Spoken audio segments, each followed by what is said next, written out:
ሰላም ውድ ተመልካቾቼ እግዚአብሔር የለም የሚሉት የኢሰፓ አመራሮች ከሃይማኖተኛ ሚስቶቻቸው ጋር ያሳለፉት ጊዜ ምን ይመስላል? የኔ ደማቅ ሰዎች ይቀጥላል።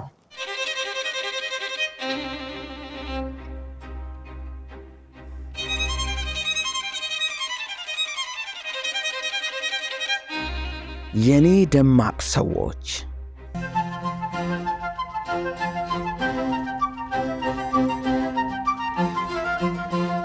ውዴ ዛሬ የሥራ ባልደረቦችን እራት ጋብዣለሁ። እስቲ የሆነ ነገር አዘጋጂ። እሺ የኔ ፍቅር፣ እራቱን ሌላ ቀንም ተመልሰው እንዲመጡ አድርጌ ልስራው ወይስ ሁለተኛ እዚች ቤት ድርሽ እንዳይሉ አድርጌ?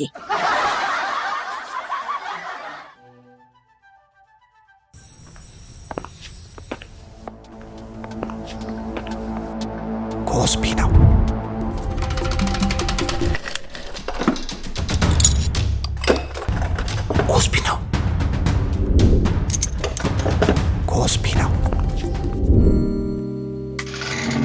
አዎ ኮስፒ ነው። ከእንግዲህ ባለቤቱ የዘጋውን በር እኮ ማን ሊነቀንቅ? ኮስፒ የብረት መዝጊያዎችን ይዞ ቀረበ። በፓስኮድ በአሻራና በቁልፍ የሚከፈቱ ድምፅ የማያስተላልፉ እሳትን ለረጅም ሰዓት የሚቋቋሙ እርጥበት የማያበላሻቸውና በላቀ ቴክኖሎጂ የፓውደር ኮቲንግና ዋተር ቤዝ የቀለም ቅብ የተቀቡ የኮስፒ በሮችን ገጥመው ቀን በኩራት ሌሊት የሰላም እንቅልፍ ይተኙ።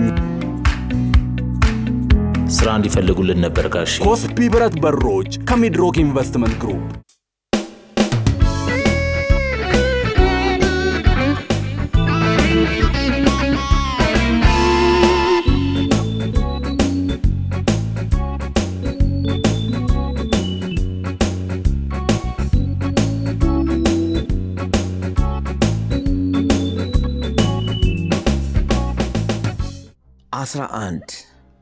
ካለማመን ወደ ማመን። ዶክተር ዓለሙ አበበን እዚህ አሁን ደግሞ ስለ ኢሰፓና ስለ ፈጣሪ እናውራ አልኳቸው። ኢሰፓ የማርክሲዝም ሌኒኒዝም ፓርቲ ነው። ማርክሲዝም ሌኒኒዝም ደግሞ ሃይማኖትና እግዚአብሔርን የሕይወት መሪ አድርጎ አይቀበልም አሉኝ። አሁን ኢሰፓ የለም፣ እርሶ በፈጣሪ ያምናሉ ስላቸው፣ አዎን። እንዴት በፈጣሪ መኖር አመኑ? እውነቱ ራሱ ፈጦ መጣብኝ። የተማርኩት የእንስሳት ሳይንስ ነው። ወፎች ጫጩቶቻቸውን መብረር የሚያስተምሩበትን መንገድ ሳይ፣ የድመቶችን አስደናቂ ባህሪ ሳጠና ተገረምኩ። እንደዚህ ያለ አስደናቂ ነገሮች እየበዙብኝ መጡ። ለምሳሌ ፍቅር የሚባል ነገር አለ። ፍቅር በጂናችን ውስጥ የት ጋር እንዳለ እስካሁን ሳይንቲስቶች አልደረሱበትም። የትኛዋ ጂን ነች ፍቅርን የያዘችው የሚለውን ጥያቄ እስካሁን አልተመለሰም። እርግጠኛ ነኝ አንድ ቀን ይደርሱበታል። ከዚህ የተነሳ ድሮ የማውቀው የተማርኩት ሳይንስ ያልደረሰበት አንድ ነገር መኖሩን አረጋገጥኩ። አሁን በፈጣሪ መኖር አምናለሁ። ክርስቲያን፣ ሙስሊም የሚባለው ነገር ውስጥ ግን የለሁበትም። ፍልውሃ አካባቢ ተወልደው ላደጉት ለሌተናል ጄኔራል ሐዲስ ተድላ ያቀረብኩት ጥያቄ ደግሞ ሚስቶች አማኝ ሆነው ሳለ የፓርቲ አባል ሲያገቡ የሚፈጠር ቅራኔ የለም የሚል ነው። ይኖራል። በተለይ ልጅ ክርስትና በማንሳት በኩል ብዙ ጊዜ ችግር አለ። እርስዎ በዚያን ጊዜ በእግዚአብሔር መኖር አያምኑም አይደል? አዎን። የእርስዎ ባለቤትስ በእግዚአብሔር ያምናሉ? አዎን። እርሷ የራሷ ሃይማኖት አላት። ልጆቹስ እግዚአብሔር አለ ይላሉ? የለም አይሉም። አሁን እርስዎ በእግዚአብሔር ያምናሉ? አሁን አምናለሁ። መኖሩን እንዴት ሊያምኑ ቻሉ? እኔ መጀመሪያውኑ ቤተሰቤ በኦርቶዶክስ ቤተ ክርስቲያን ያደገ ነው። አንተ ከዕድሜ ከግማሹ በላይ በቤተ ክህነት አድገ የኛው ርዕዮተ ዓለም ሲመጣ ሙሉ በሙሉ ለመለወጥ በጣም አስቸጋሪ ነው። መጀመሪያውኑ እኮ እያንዳንዱ የደርግ አባል በኦርቶዶክስም በእስልምናም ታንጾ ያደገ ነው። ስለዚህ ከልብ አልነበረም የማናምነው እያሉኝ ነው? አዎን እንደዛ ማለት ይቻላል አሉኝ። ለክቡር አቶ ፋሲካ ሲደልልም ተመሳሳይ ጥያቄ አቀረብኩ። በኢሰፓ ከፍተኛ የአመራርነት ዘመኖ በእግዚአብሔር ያምኑ ነበር? እኔ አላምንም ነበር። ቀድሞውንም ቢሆን ያው ባደግንበት በተለመደው በባህላዊ መንገድ ማመን እንጂ አንብቤ ገብቶኝ አልነበረም እግዚአብሔር አለ የምለው። ስለዚህ እግዚአብሔርን መካድ ለእኔ ቀላል ነው። እንዴት ነው እግዚአብሔር እያለ ይሄ ሁሉ ችግር የሚታየው ላለው? ከዚህ የተነሳ ለእኔ በጣም ከባዱ የእግዚአብሔርን መኖር ማመን ነው። ስለዚህ አላምንም። ልጆቹስ? ታገል፣ ጥሩ ጥያቄ ነው የጠየከኝ።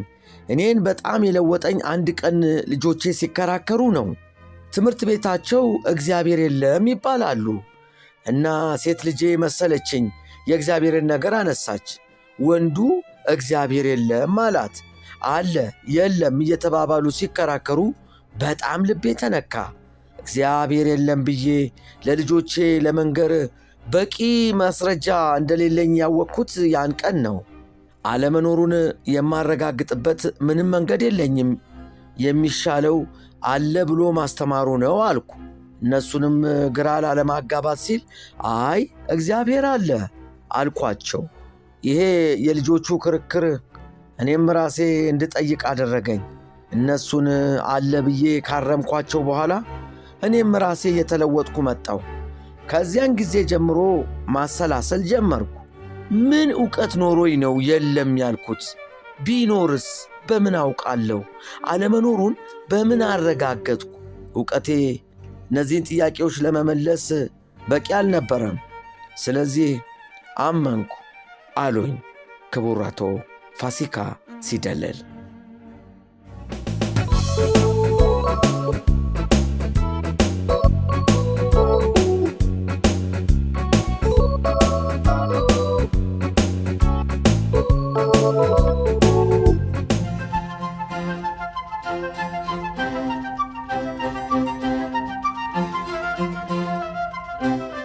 የኢትዮጵያና ኤርትራ ጦርነት ስጋት በስደት ዓለም።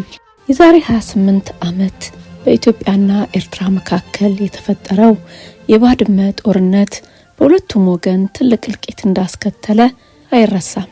ያኔ የነበረው ጦርነት ሁለቱን ወንድማማች እህትማማች ህዝብ ቅራኔ ላይ ቢጥልም ያ ቅራኔ በጊዜና በሁኔታዎች በሂደት እየለሰለሰ የበለጠ መቀራረብ እንደተፈጠረም በዚህ በባዕድ ሀገር ያለን ሀበሾች ታዝበናል። ከቅርብ ጊዜ ወዲህ በእነዚህ ሀገሮች መካከል ዳግም ጦርነት ሊነሳ ይችላል የሚል ጉርምርምታ ስንሰማ በሁለቱም ወገን ደንግጠናል። ዳግም ጦርነት፣ ዳግም እልቂት፣ በመካከላችን ያለው ፍቅርስ ይቀዘቅዝ ይሆን? ያሳሰበን ጉዳይ ነው። ያኔ የባድመው ጦርነት ሲካሄድ እዚህ በውጭ ሀገር በእንግሊዝ ይኖሩ የነበሩ ሀበሾች ግንኙነታቸው እንዴት ነበር? ዝምድናቸው ላይስ ያስከተለው ተጽዕኖ ነበር? በወቅቱ የነበሩትን ዘመድ ጓደኞች ጠያየኩ። አንዳንዶች ምንም እንዳልተፈጠረ በየጓዳቸው አውርተው ገመና አድርገውት እንደነበር፣ ከፊሎች ምንም እንደማያስታውሱ ለዚህም የከረረ ነገር እንዳልነበረ ሲገልጹልኝ፣ አንድ ዘመዴ ግን ከጥቂት ኤርትራውያን ወገኖች ጋር በማህበራዊ ክስተቶች ላይ ሲገናኙ የጦርነቱን አላስፈላጊነትና አስፈላጊነት በተመለከተ ከመከራከር ባለፈ ጸብ እንዳልነበረን አስታውሳ ወጋችኝ። ዛሬስ አያድርገውና ይህ ጦርነት ቢጀመር እዚህ ያለን ሀበሾች ኢትዮጵያውያንና ኤርትራውያን ወዳጅነት፣ ዝምድና ይሻክር ይሆን? ከቅርብ ኤርትራውያን ጓደኞቼ ጋር ጉዳዩን አንስተን ተጨዋወትን። በኤርትራው ፕሬዝዳንት በአቶ ኢሳያስ አፈወርቂ መንግስት ላይ የተለያየ አመለካከት ያላቸው ሁለት የረጅም ጊዜ የስደት ባልንጀሮቼ ያሉኝን ላካፍላችሁ ወደድኩ። ለደህንነታቸው ስል ስማቸውን አልጠቅስም። ሴትና ወንድ በመሆናቸው በጾታ እንለያቸዋለን። ሀወይ ስለው ሀፍተይ የሚለኝ ጓደኛዬ አያድርገውና ጦርነቱ ቢነሳ ዝምድናችን ይሻክር ይሆን? በውይይታችን ጣልቃ ጠየቅኩት። በፍጹም ስጋት አይግባሽ። ዛሬ የኤርትራ ህዝብ ካለፈው ስህተት ተምሯል። የኢትዮጵያውያንን ዝምድና ከምን ጊዜውም በላይ አሁን ተረድቶታል፣ ይፈልገዋልም። ጦርነቱንም አይደግፈውም። ኤርትራ የሚኖሩ እህትና ወንድሞቼ ልጆቻቸው ሁሉ መዋጋቱን አይፈልጉትም። ግዳጅም ቢኖር ምን ማድረግ እንዳለባቸው ነግሬያቸዋለሁ። የኤርትራ ህዝብ ቁጥር በግዳጅ ዘመቻ በሳዋም በስደቱም በጣም አናሳ ሆኗል። 3.6 ሚሊዮን የሚለው ዩኤን ፖፑሌሽን ፈንድ በኢንተርኔት ያሰፈረው ቁጥር ትክክል አይደለም፣ ግምት ነው። ህዝቡ ተቆጥሮ አያውቅም። የኤርትራ ሬፈረንደም በኋላ እኛ ከዩኒቨርሲቲ ተመርቀን እንደወጣን በስታቲስቲክስ መስሪያ ቤት ቆጠራ ጀምረን ነበር። ሳንጨርስ ኢሳያስ አስቆመን፣ መስሪያ ቤቱም ተዘግቷል። ይህ 3.6 ሚሊዮን የሚለው ቁጥር በስደት ያለውንም ሳዋ የዘመተውንም የጨመረ ነው። እናም ሀፍተይ የኤርትራ ህዝብ ከኢትዮጵያውያን ጋር ተዛምዶ ዘሩን ሊያበዛ ይገባዋል ባይነኝ። ይህን ሐሳቤን ብዙዎች የሚደግፉት ነው አለኝ። በመቀጠልም ደግሞም እኮ ኤርትራ ከኢትዮጵያ ተለይታ ምንድነው ያተረፈችው? ይህን ስለ አንዳንድ ኤርትራውያን ይከፋቸዋል። እርግጥ ነው ነጻነት ሲባል ህዝቡ የተሻለ ህይወት እንደሚኖረው ተስፋ አድርገን ነበር። ኢሳያስ ግን የህዝቡን ተስፋ ጨልሞታል። በተቃራኒው ጉዳቱን ያመዘነው። ቀድሞ የነበሩ ፋብሪካዎች ዛሬ የሉም። ብዙ መስሪያ ቤቶችም ተዘግተዋል። ይህ ባልንጀራዬ የኢሳያስን መንግስት በጽኑ የሚቃወም የኤርትራውያን ሰማያዊ አብዮት ኤሪትሪያን ብሉ ሬቮሉሽን ኦር በርጋድን ኒሃመዱ የተባለ ድርጅት ቀንደኛ አባል ነው። ሌላዋ የቅርብ ባልንጀራዬ ኢትዮጵያም ለጥቂት ጊዜ ኖራለች። የኢሳያስን መንግስት ቀድሞ ብትቃወም አሁን ግን እንደምትደግፈው ሳትደብቅ ነግራኛለች። ህዝቡ እንደሱ አይነት መሪ ያስፈልገዋል ባይነች። ጦርነቱን ግን አጥብቃ እንደምትቃወም ስትገልጽ ጦርነት ለማንም አይጠቅምም፣ ያደረሰውን ጉዳት አይተናል። የኤርትራ ህዝብ ከኢትዮጵያ ጋር መዋጋቱን አይወደውም። እህቶቼና ወንድሞቼም ጦርነት እንደማይኖር በእርግጠኛነት ነው የሚነግሩኝ። ህዝቡ ካለፈው ጥፋት ተምሯል። ቀድሞ ለኢትዮጵያውያን የነበረው መጥፎ አመለካከት ተቀይሯል። የሚገርምሽ አለችኝ፣ እዚህ ሀገር ከዛሬ 10 እና 15 ዓመት በፊት አማርኛ መናገር አይደለም መስማት የማይፈልጉ ኤርትራውያን ዛሬ አማርኛ ተምረዋል። አቀላጥፈው ነው የሚናገሩት። ይህንንም እንደ ኩራት ነው የሚቆጥሩት። ጥላቻቸው እንደተገፈፈ ተቀራርበው ተዛምደው መኖር እንደሚፈልጉ ይህ አንድ ማስረጃ ነው። የኢትዮጵያና የኤርትራ ህዝብ የበለጠ እንደተቀራረበ በእርግጠኝነት ነው የሚነግርሽ። አንቺም በየጊዜው የምታዩ ነው አለችኝ። እነዚህ ሁለት ባልንጀሮቼ በኤርትራ መንግስት ላይ የተለያየ አመለካከት ቢኖራቸውም የኤርትራ ህዝብ ከወትሮው ይልቅ በአሁኑ ዘመን ከኢትዮጵያውያን ጋር ባለው የመዛመድና የመቀራረብ ዝንባሌ ላይ ግን ተመሳሳይ አቋም አላቸው። ኢትዮጵያውያንና ኤርትራውያን መለያየት የማይችሉ ሊበጠስ የማይችል ሰንሰለት እንዳላቸው እኔም በዚህ ሀገር ኑሬ ያስተዋልኩት ነው። ምናልባት ወደ ኋላ መመለስ ሳይኖርብዎ አይቀርም። ያመለጠው ታሪክ ካለ እስከዛሬ ያቀረብንላችሁን ከ100 በላይ ፕሮግራሞች መለስ ብለው ይከታተሉ። ለጠቅላይ ሚኒስትርነት መመረጣቸውን ሊነግሯቸው ቤታቸው ድረስ ከመጡት ከጄኔራል አማን አምዶም ጋር የተጣሉት የፍቅር እስከ መቃብሩ ደራሲ ሐዲስ ዓለማየሁ፣ የትም ያልተሰሙ የደራሲ ስብሐት ገብረ እግዚአብሔር አስቂኝ አስገራሚና አሳዛኝ ታሪኮች፣ ብዙ ግፍ የተፈጸመበት ባለቅኔ ደበበ ሰይፉ፣ በስራ ምድቡ ላይ የነበረውን ፖሊስ ጸረ ህዝብ ነህ በማለት ጣቢያ ወስጄ ካላሳሰርኩ ብሎ ጣጣ ውስጥ የገባው ደራሲ አውግቸው ተረፈ፣ መንፈስ ሲወርድበት የሚጽፈው የገጣሚ ሙልጌታ ተስፋዬ አስቂኝና አስገራሚ ታሪኮች፣ የሌሎችም ደማቅ ሰዎቻችንን ታሪክ መለስ ብለው ያጣጥሙ። ብዙ ታላላቅ ሰዎች ተገቢ መልካቸውን ያላገኙበት ሀገር ውስጥ ነው የምንኖረው። የኔ ደማቅ ሰዎችን ይከታተሉ። የተጋረደው ይገለጥሎታል፣ ይዝናናሉ፣ ይገርሞታል፣ አንዳንዴም ያዝናሉ። ሪል አይስክሬም የልጆቹ ጉጉ፣ እርሶም ቀመስ ያርጉ። ሪል በቸኮላት አይገልጸውም ቃላት፣ በማንጎ ቫኒላ ጣፈጡ ሌላ፣ በስትሮቤሪ ቀኖን አሳማሪ፣ በሞካ በላቴ ወደድኩት ካንጀቴ። ቀምሰው ያረጋግጡ፣ ምላሶ ዳኛ ነው። ለልጆቹ የሚያምጡ ልደት ማድመቂያ ነው፣ ለፍቅረኛም ሚስጡ የፍቅር ቋንቋ ነው። ሪል አይስክሬም የመጪው ዘመን ጣዕም ይወዱታል በጣም።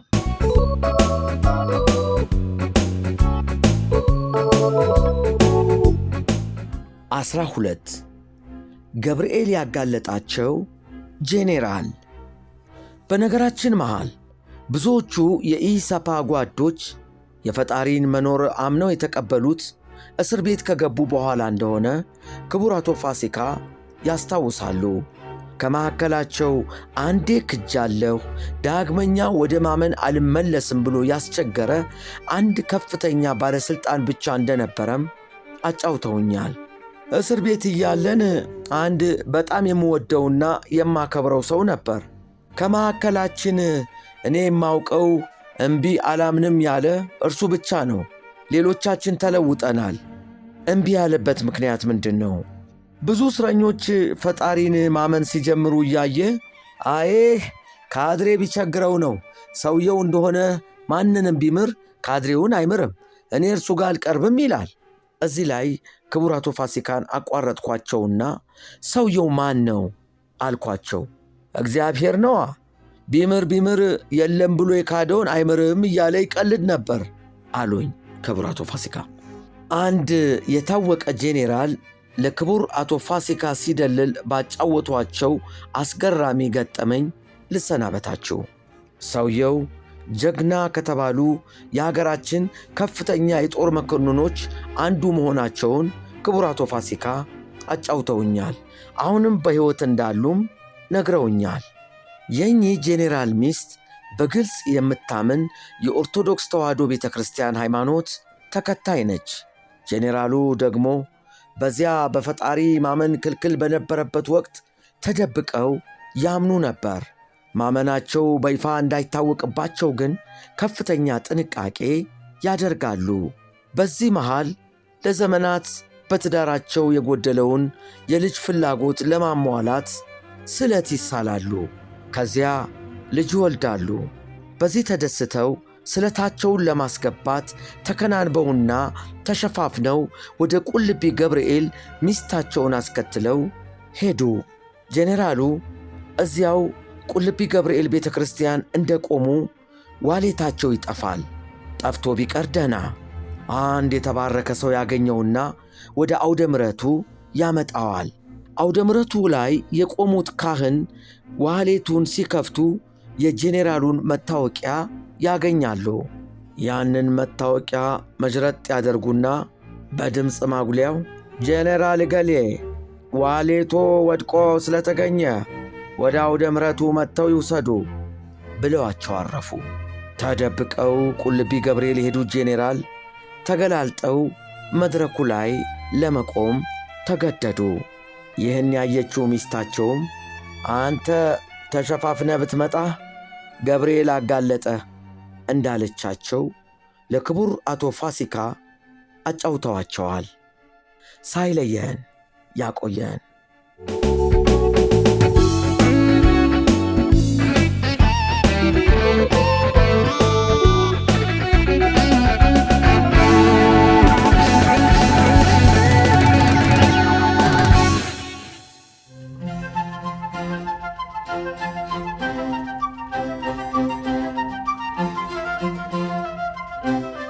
ያሲር አረፋት እኚህ ሰው የፍልስጤም ነፃ አውጪ ድርጅት ሊቀመንበር ነበሩ። በድሮ ጊዜ ፍልስጤሞች የእስራኤል መንግስትን ሴራና ተንኮል ተቋቁሞ ትግላቸውን ለድል የሚያበቃ ብርቱ መሪ አጥተው ይቸገሩ ነበር። እናም የእስራኤል መንግስት ላይ ሴራ ጠንስሶ ውጤት ማምጣት የሚችል አንድ ብርቱ መሪ ፈለጉ። በዚህ መሃል የጨርቃጨርቅ ነጋዴ ከሆነው ከመሐመድ አብደል ራኡፍ አረፋት የተወለደ አንድ ወጣት ተገኘ።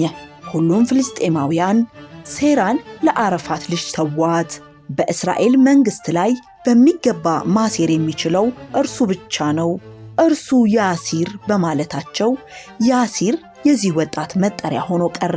ያሲር አረፋት ተባለ።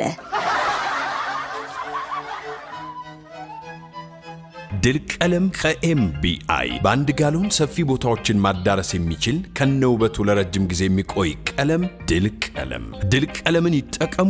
የግንባታውን አጨራረስ በድል ይደምድሞ። ተመጣጣኝ ዋጋ ከበቂ አቅርቦት ጋር ኤምቢአይ ድል ቀለም የሚድሮክ ኢንቨስትመንት ግሩፕ አባል ከኤምቢአይ። በኢሰፓ ከፍተኛ ባለስልጣኖች ያልተሰማ ኑሮ ዙሪያ ያዘጋጀንላችሁ ትረካ በሚቀጥለው ፕሮግራማችን ይቀጥላል። ከኢሰፓ ባለስልጣኖች በኋላም ታሪኮች ይቀጥላሉ። የታላቁን የሀገር ባለውለታ የልዑል ራስ መንገሻን፣ የነከበደ ሚካኤልን፣ የነጸጋዬ ገብረ መድኅንን፣ የነ ኃይሌ ገብረ ሥላሴን፣ የነ ጎሳዬ ተስፋዬን፣ የሌሎችም ደማቅ ሰዎች ያልተሰሙና የሚያስገርሙ ታሪኮችን ይጠብቁ። ሁሌ እንዲያገኙን ሰብስክራይብ ያድርጉን።